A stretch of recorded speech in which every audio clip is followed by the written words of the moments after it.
তাহলে মহাদেব কোন উদ্দেশ্যে শিশুরূপ ধারণ করলো, কখন, কেন, কিভাবে, অতীত, বর্তমান, ভবিষ্যৎ, আমাকে সব দেখাও মায়াবী দর্পণ।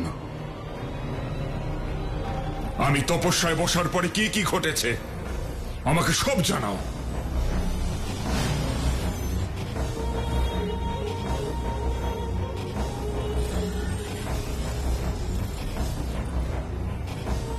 আমার দাদা অমর মহান, শোভা পায় না জিজ্ঞাসা করা অতীত ভবিষ্যৎ বর্তমান, তাও আবার এই দর্পণের কাছ থেকে।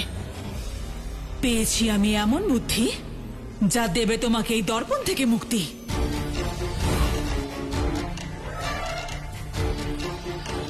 কি বলতে চাইছো তুমি? এই দর্পণকে ভাঙো, পিষে ফেলো, এটা চূর্ণ করে খেয়ে ফেলো সম্পূর্ণ।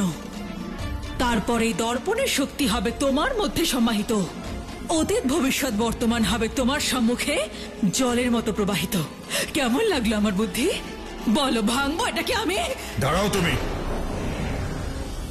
এই মায়াবী দর্পণকে ভাঙার চেষ্টাও তুমি করবে না।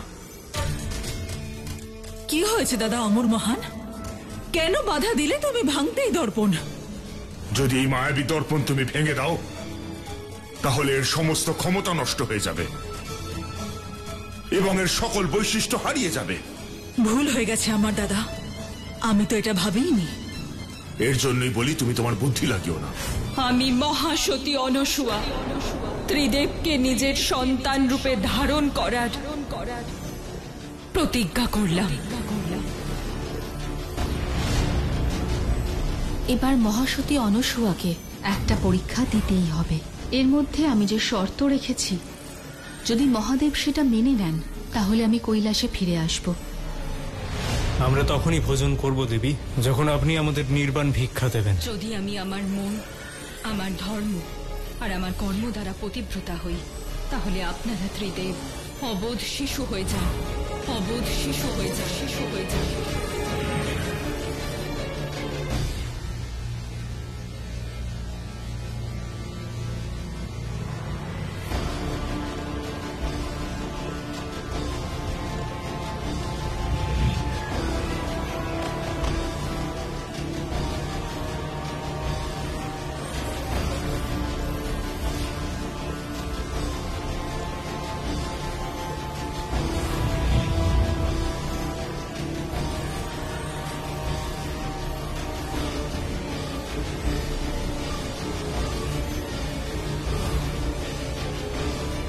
অজন্মেয়, অনশ্বর, অনাদি শিবকে বিনাশ করা যে এত সহজ হবে এ আমি কখনো ভাবতে পারিনি। না দাদা না, শিশু ভোলানাথকে বিনাশ করা এত সহজ হবে না। কিন্তু অত কঠিনও হবে না।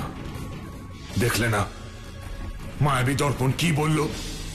মায়াবী দর্পণ কখনো মিথ্যে বলে না। আর তাই এবার আমার প্রহারের লক্ষ্য হবে অনসূয়া, আর বিনাশ হবে শিশু ভোলানাথের। তাহলে ঠিক আছে আমার দাদা অমর মহান, আমি যাচ্ছি অনসূয়াকে বিনাশ করতে। দাঁড়াও,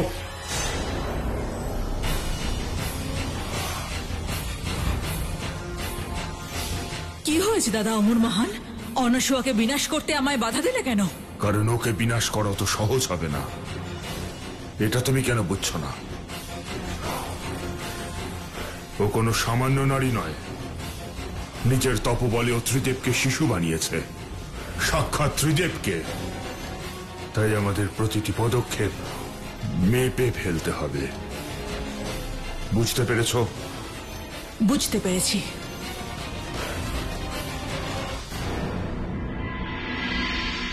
মিত্র,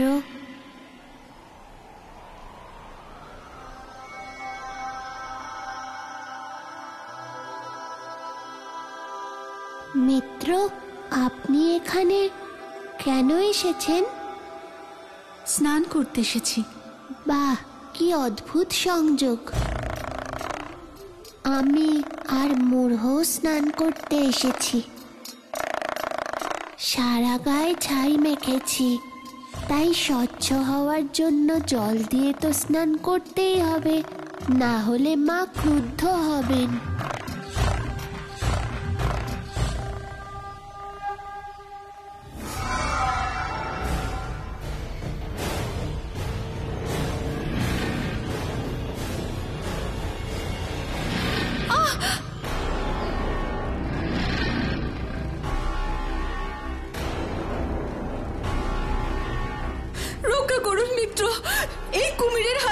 আমাকে রক্ষা করুন।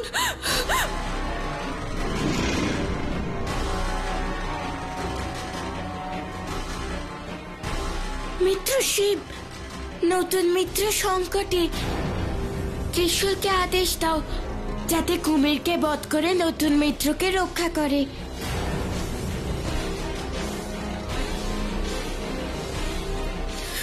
না মিত্র, আপনি এই কুমিরের কোনো ক্ষতি করবেন না।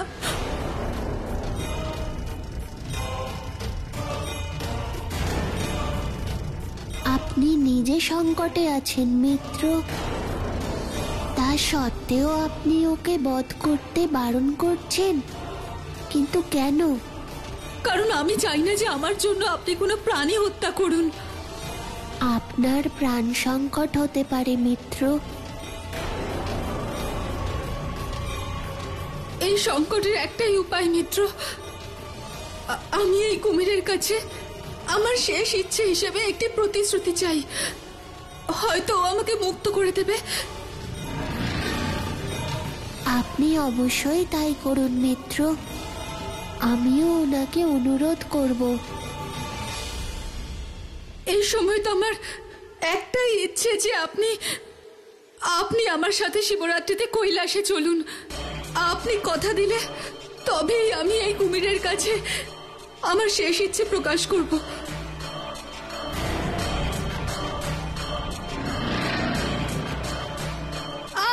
মিত্র, মিত্র রক্ষা করুন। মিত্র, কথা দিন মিত্র, আপনাকে কথা দিতে হবে, না হলে আমাকে ছেড়ে দিন এই কুমিরের শিকার হওয়ার জন্য। মিত্র, কথা দাও শিব, দেখো কুমির ওনাকে টেনে নিয়ে যাচ্ছে, কথা দাও মিত্র।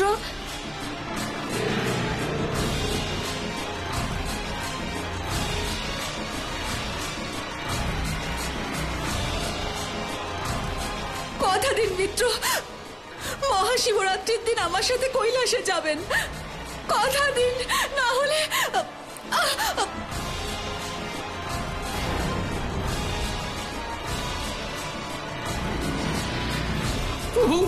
মাকে বাঁচান।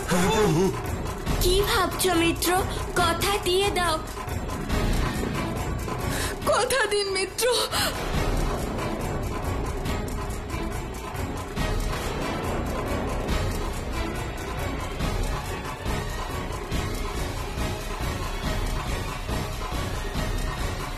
আমি আপনাকে কথা দিচ্ছি,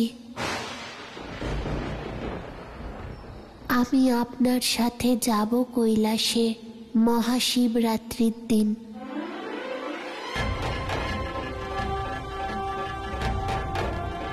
হর হর মহাদেব, হর হর মহাদেব, হর হর মহাদেব, হর হর মহাদেব।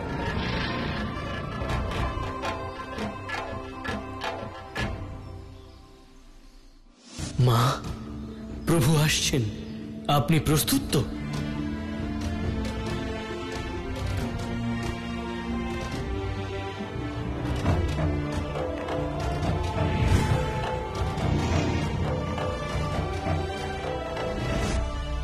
আমাকে ক্ষমা করে দিন মিত্র, আমি এই কাজ নিজের স্বার্থের জন্য করিনি। আপনার কাছ থেকে প্রতিশ্রুতি নেওয়ার জন্য, এনাদের সকলের প্রসন্নতার জন্য ছলনার সাহায্য নিয়েছি। দেখুন এরা কত খুশি, দেখুন মিত্র।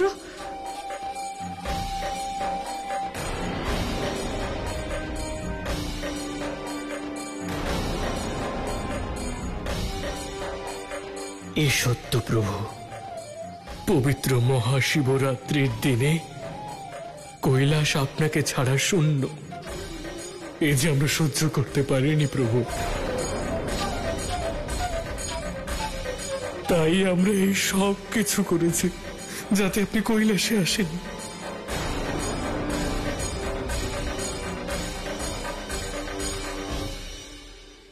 আপনি কৈলাসে আসবেন তো প্রভু?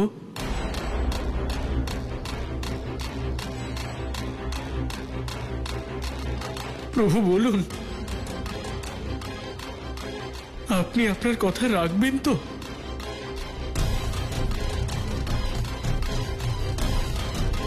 বলুন না মিত্র, আপনি আপনার কথা রাখবেন তো?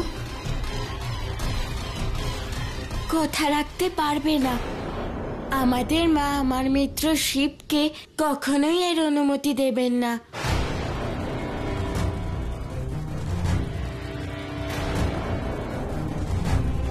আর মায়ের অনুমতি ছাড়া আমার মিত্র কোনো কাজ করে না।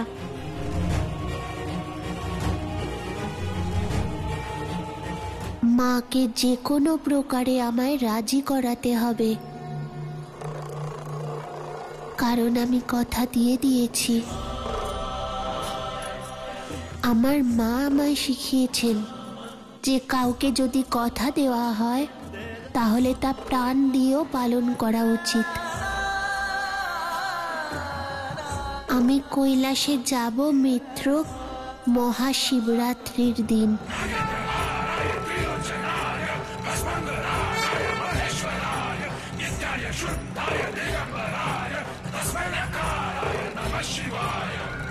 এ কেমন কথা দিল শিশু ভোলানাথ?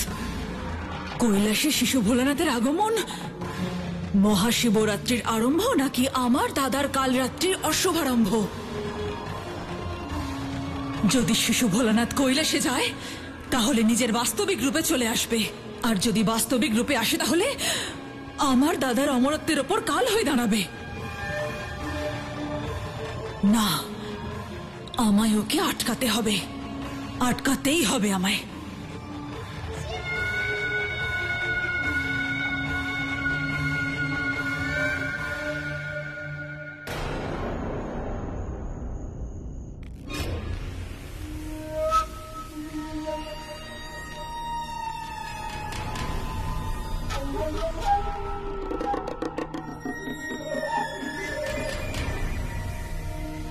উঠুন মা,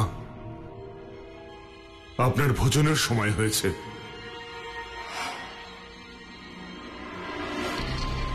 কি এনেছো ভোজনে?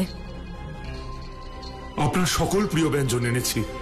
ইন্দ্রর শিরচ্ছেদ করে এনেছো?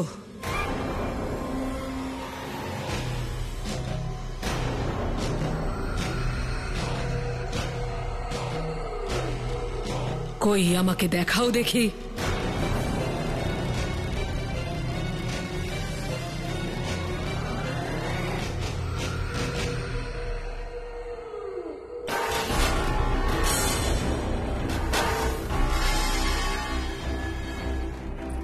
নিয়ে যাও। ইন্দ্রের শিরচ্ছেদ না করে আনলে আমি ভোজন গ্রহণ করব না, কিছুতেই না। তুমি তো জানো আমি প্রতিজ্ঞা করেছি, যেদিন ইন্দ্র শিরচ্ছেদ করে ভোজন নিয়ে আসবে সেই দিন আমি ভোজন করব। মা, যদি আমার ক্ষমতায় থাকতো তাহলে ওই অহংকারী ইন্দ্রের শিরচ্ছেদ করে তোমার পায়ে এনে ফেলতাম মা, কিন্তু এ অসম্ভব। কেন অসম্ভব তারকা? সব দেব দেবীরা তোমার অধীনে, তাহলে কেন ইন্দ্রের শিরচ্ছেদ করতে পারোনি? কারণ ও অমর। সকল দেবতাদের সাথে ও অমৃত পান করেছিল। ওর মৃত্যু নেই, ওকে বধ করা অসম্ভব। আপনাকে আমি অনুরোধ করছি মা, আপনি এমন জেদ করবেন না, ভোজন করে নিন। ভোজন করে নাও মা, করে নাও ভোজন। করো আমার দাদার ইচ্ছে পূরণ, অন্যথায় আফসোস করবে তুমি সারা জীবন। এসব তুমি কি বলছো? সত্য কথাই তো বলছি দাদা, তোমার অন্তিম কাল আগত।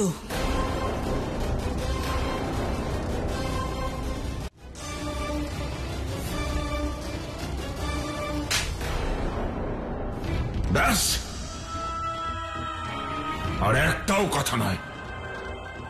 তোমার মুখ বন্ধ রাখো। তারকাসুরকে বধ করার মতো কেউ জন্মায়নি, আর না কোনোদিন জন্মাবে। আমি অমর। ভুলে যাও তোমার অমরত্বের কথা, কারণ তোমার উপর আসতে চলেছে আঘাত। কার এত বড় দুঃসাহস যে ত্রিলোক বিজয়ী তারকাসুরের উপর আঘাত আনবে? শিশু ভোলানাথ করবে শিব হয়ে আঘাত। সেজন্যই যাচ্ছে মহাশিবরাত্রিতে কৈলাস। তাতে কি হবে? হবে তোমার অনর্থ। এটাই ওর কৈলাস যাত্রার অর্থ। অজমুখী, তোমার প্রলাপ বন্ধ করো। আমি এই কারণে করে চলেছি প্রলাপ, যাতে ভবিষ্যতে তোমাকে না করতে হয় বিলাপ। ওদিকে শিশু ভোলানাথ যাবে কৈলাস, আর এদিকে আরম্ভ হবে তোমার বিনাশ। শিশু ভোলানাথ পৌঁছতে পারবে না কৈলাসে। কোনো পরিস্থিতিতেই সে কৈলাসে পৌঁছবে না। তোতাসুর আমাকে অনুসূয়া শিশু ভোলানাথের গতিবিধি সম্বন্ধে জানাবে, আর আমি ওদের জন্য রচনা করব চক্রব্যূহ। তোতাসুর,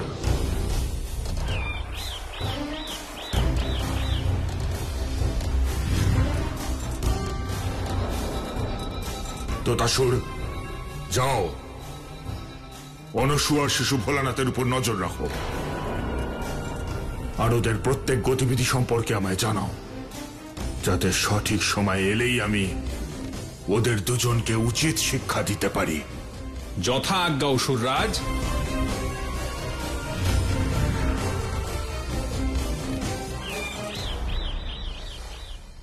অজমুখী, শিশু ভোলানাথের সবচেয়ে বড় শক্তি এবং সবচেয়ে বড় দুর্বলতা দুটোই হলো ওর মা অনুসূয়া। আমি আমার কুটিলতার জালে ওদের ফাঁসিয়ে সেই সম্পর্কটাকেই ছিন্ন করব, আর শিশু ভোলানাথকে শক্তিহীন এবং অসহায় করে তুলব।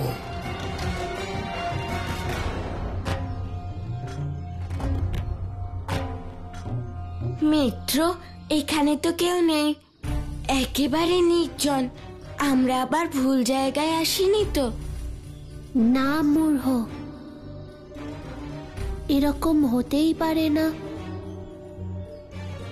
আমাদের কাউকে জিজ্ঞেস করতে হবে।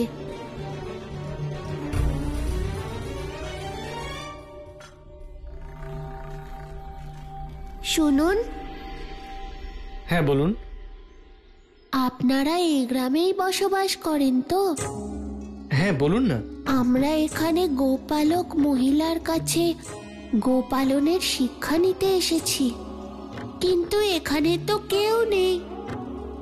আপনি কি বলতে পারবেন যে ওনাকে কোথায় পাবো? উনি এখান থেকে চলে গেছেন, আর কোথায় গেছেন সে কথা কাউকে বলে যাননি। কাউকে কিছু না বলেই চলে গেছেন? আশ্চর্য।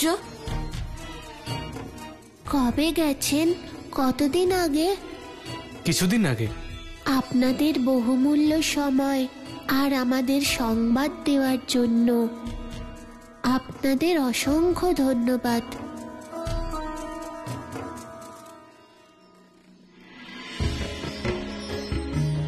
এবার কি করব মিত্র?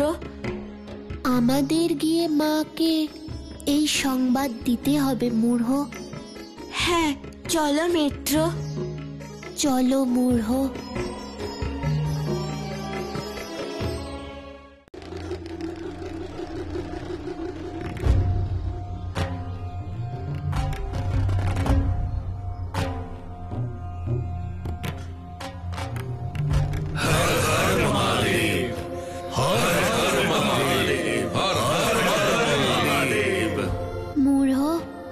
মুনি ঋষিরা আসছেন, আমাদের উচিত হবে ওনাদের সম্মানের সঙ্গে পথ ছেড়ে দেওয়া।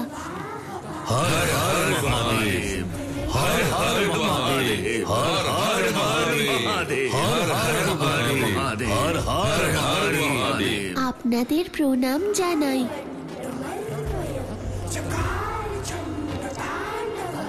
হে মহাদেব, আপনি তো আমার গুরুদেব। গুরুদেব হয়ে আপনি আমাকে প্রণাম করছেন। প্রভু, পূজনীয় কখনো প্রণাম করেন না, আশীর্বাদ দেন। আপনারা সকলে গুরুজন, আর আমার মা বলেন প্রণাম ছোটরা করে থাকে, গুরুজনেরা নয়। প্রভু, আমরা তো ভগবানকে প্রণাম জানাচ্ছি। ভগবান আর আমি? শিশুরাও ভগবানেরই আরেকটা রূপ। সেই জন্য আপনার থেকে আমরা জ্ঞান প্রাপ্ত হতে চাইছি। আমি তো নিজে এখনো মায়ের কাছ থেকে জ্ঞান লাভ করছি, আর যে নিজে এখনো শিখছে তার মধ্যে অন্য কাউকে শেখানোর যোগ্যতা নেই ঋষিগণ। আমি জ্ঞানী নই, আমি এই সংসারে এক শিশু মাত্র, আর এক সন্তান নিজের মায়ের কাছে। প্রভু, আমরা আপনার কাছে শুনতে চাই মা আর সন্তানের পবিত্র সম্পর্কের বিষয়। দয়া করে এই বিষয়ের উপর আমাদের জ্ঞান দান করুন।